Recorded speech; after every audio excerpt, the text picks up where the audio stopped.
Sur cette vidéo, vous allez voir comment est-ce qu'on peut remarquer ou mesurer la quantité d'électrons qui passent dans un circuit. On appelle ça le courant. Alors, le courant électrique, c'est le flot d'électrons à l'intérieur d'un circuit. Un peu de la même façon que si on a le courant dans une rivière. Je mentionnais que le courant, c'est un peu comme le courant d'une rivière ou d'un ruisseau. C'est la quantité d'eau qui passe à un endroit à un moment donné. Donc, si on retourne ici à notre petit circuit. Donc ici, mon circuit ne fonctionne pas. Si je ferme cet interrupteur ici, et en passant, je vais mettre une carte ici en haut qui va vous mettre en lien avec la vidéo que j'ai fait il y a quelques instants sur les types de circuits et comment est-ce que les électrons se promènent et dans lequel j'ai utilisé ce circuit. Il a l'air compliqué, mais vous allez voir, on en profite ici au fur et à mesure. Donc, si je mets ici mon ici, alors ça c'est la version anglaise. J'avais une version française à quelque part. Ça ici, pour le voltage, on appelle ça un voltmètre. Pour le courant ici, donc en anglais, c'est current. Et puis donc, nous avons ici 0,9 ampères. Donc, 1 ampère, qu'est-ce que c'est? C'est une quantité spécifique d'électrons qui passent à un endroit donné à chaque seconde. Donc, ça, c'est ce qu'on a ici. On peut voir qu'il y a une quantité ici qui est 0,9 ampères. Si on ferme celui-ci, on peut voir que les deux ampoules ont la même luminosité. Ça veut dire que si je prends cet ampère et je le mets sur cette branche, je peux voir que j'ai ici 0,9 ampères aussi, parce que la quantité d'électrons qui passent ici et là sont exactement les mêmes. Donc, ça, c'est fantastique. Par contre, si moi, je passe la différence en 3, donc je veux passer ici, c'est fantastique. Nous avons 0,9 ampères, 0,9 ampères qui passent ici. Mais chose intéressante, c'est que nous avons aussi 0,9 ampères qui passent à l'autre branche ici. Donc ici, je vais vous montrer quelque chose d'intéressant. Si on regarde ici les électrons qui se déplacent, on peut voir qu'il y a un flot d'électrons assez constant. Aussitôt que je vais fermer l'interrupteur, regardez la rapidité que les électrons vont changer. Le courant va changer ici, il va aller plus rapidement. Regardons. Donc, on peut voir qu'il y a plus d'électrons ici.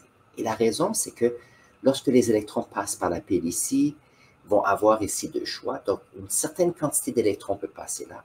Une autre quantité peut passer un peu plus haut. Donc, on a 2 fois plus d'électrons qui peuvent passer en ayant 2 branches comme ceci.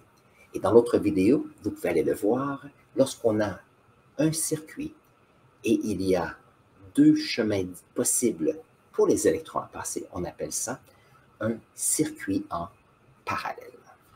Maintenant, si je suis pour reprendre ici, alors ici j'ai 0,9, 0,9, maintenant 0,9, mais ici maintenant j'ai 1,8 ampères. La raison pour cela, c'est que la quantité d'ampères qui passe ici a doublé parce qu'il y a 2 chemins. Si je suis pour ouvrir cet interrupteur, j'ai l'ampèremètre qui nous montre 0,9 ampères ici. Pourquoi? C'est qu'il y a un chemin seulement pour les électrons de passer. Si je ferme cet interrupteur, je remarque maintenant que je suis à 1,80. Maintenant, chose intéressante, si moi, je prends un autre chemin ici et mon circuit, au lieu d'avoir une ampoule à s'occuper, a maintenant, et celui-ci a une ampoule ici, on a maintenant 3 ampoules qui sont une à la suite de l'autre. Conséquence de cela, si je suis pour fermer cet interrupteur, on peut voir que nous avons un courant, mais les électrons passent assez rapidement. Et la raison pour cela, c'est que les électrons qui arrivent ici donnent une quantité d'énergie, mais réalisent qu'il y a d'autres énergies à donner à celui-ci et aussi d'autres énergies à donner là. Donc, la résistance, elle est très forte. Puisqu'il y a une grande résistance, le courant va baisser. Donc, si je suis pour regarder le courant ici, je vais remarquer que c'est 0,3 ampères. Le courant est divisé par 3, justement parce qu'il y a 3 résistances qui sont données. Très bien. Voilà, voilà, voilà. C'est bon. Maintenant, on a différents nombres qu'on peut maintenant jouer. Si j'ouvre celui-ci, il n'y a pas d'électron qui bouge, donc on a 0 ampère ici. On recommence en bas ici. Si j'ai une ampoule, j'ai 0,9 ici et 0,9 ici parce qu'il y a un chemin pour les électrons. Maintenant, si je fais le deuxième chemin, nous savons que ici, c'est aussi 0,9 ampères. Mais maintenant, puisque on se retrouve ici dans le circuit, il y a 2 fois plus d'ampères qui passent. Nous savons aussi que si nous venons ici et que nous fermons l'interrupteur, nous avons des ampoules qui sont beaucoup plus faibles et on peut voir que les 3 ampoules ici ont le même voltage à chaque électron chaque électron a la même quantité d'énergie. Donc ici, on a 9 volts. Et qu'est-ce qui arrive? C'est que si moi je descends ici, j'ai 0,3. Mais si je viens ici, je me retrouve avec 1,2. Et la raison, c'est pourquoi 1,2? C'est que nous savons qu'il y a 0,3 ampères qui passent ici. Et il y a 0,9 ampères qui passent là. Donc ici, on a la somme des deux. 0,3 plus 0,9 nous donne 1,2 ampères. Maintenant, ici, si on continue, on descend ici, on se retrouve avec 2,1 ampères. La raison pour cela, c'est que maintenant, les électrons qui passent ici, ce sont les électrons qui passent par cette ampoule avec 0,9 ampères. Les électrons qui passent à l'autre branche de ce circuit parallèle avec 0,9, donc un total de 1,8, plus le 0,3 qui monte ici. On se retrouve donc avec 2,1 ampères. Maintenant, la question, quelqu'un va dire, mais qu'est-ce qui arrive s'il n'y a pas de charge? Donc, moi, si j'enlève l'ampoule ici et que je dis, OK, qu'est-ce qui arrive si moi, je ferme ce circuit? Donc, je vais fermer ça ici. On peut voir que les électrons sont attirés par le côté positif de la pile. Ici va prendre des charges. Les électrons vont sortir, mais il n'y a pas de résistance ici. On peut voir que notre ampèremètre ici nous montre près de 9000 ampères. Donc ici, qu'est-ce qui arrive? Il y a tellement d'électrons qui passent qu'on se retrouve ici avec un court-circuit où on a une augmentation des électrons, les fils vont chauffer, la pile va chauffer et donc tout va commencer à brûler. Et vous allez remarquer que si je vais ici, il n'y a aucun courant.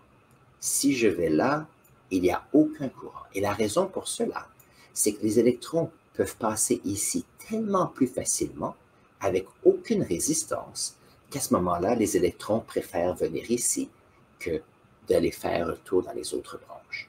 Donc, moi, je vais arrêter ceci. En arrêtant notre circuit ici, tout va bien. Maintenant, il y a ce qu'on appelle on peut ajouter des résistances spécifiques. Donc, on a un exemple ici. Ça, c'est une résistance. Donc, qu'est-ce qui arrive? C'est que en électronique, par exemple, si vous regardez une télévision, un moniteur, un ordinateur, vous pouvez voir des petites résistances comme cela. Et les petites résistances, qu'est-ce que c'est? C'est quelque chose qui ralentit les électrons.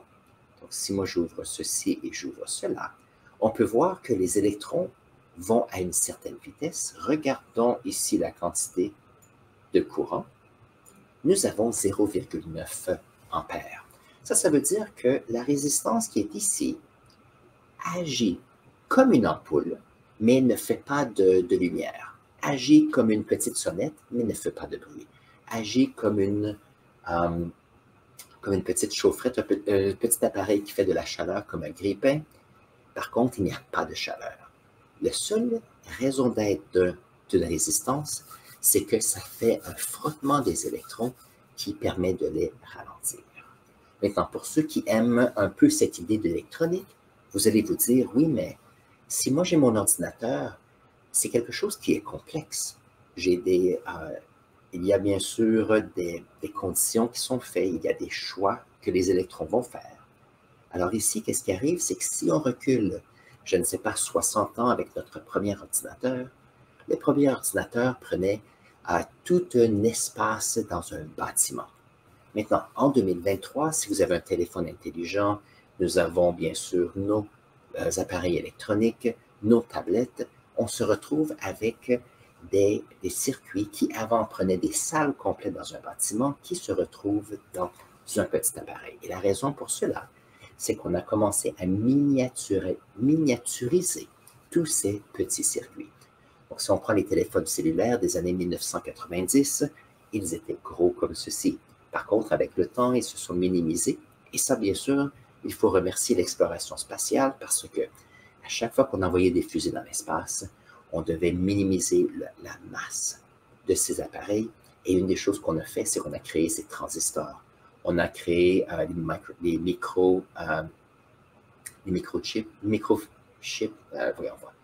les microprocesseurs, voilà, les microprocesseurs pour faire les tablettes et les ordinateurs. Et tout ça, c'est basé sur des circuits qui sont un peu comme ceci. Donc, on a vu plusieurs choses aujourd'hui. Le voltage, on a vu le courant, qui était le sujet que je voulais faire aujourd'hui. Et ça va nous compléter notre vidéo sur le courant ce matin. Si vous avez appris quelque chose d'intéressant aujourd'hui, n'oubliez pas de vous abonner à notre chaîne. Si vous avez des questions supplémentaires, mettez-les dans la section commentaires. Ça me fait toujours plaisir de les lire et les utiliser pour faire nos prochaines vidéos. Sur ce, prenez un instant et je vais mettre ici un lien pour une autre vidéo pour vous et on se voit dans la prochaine vidéo.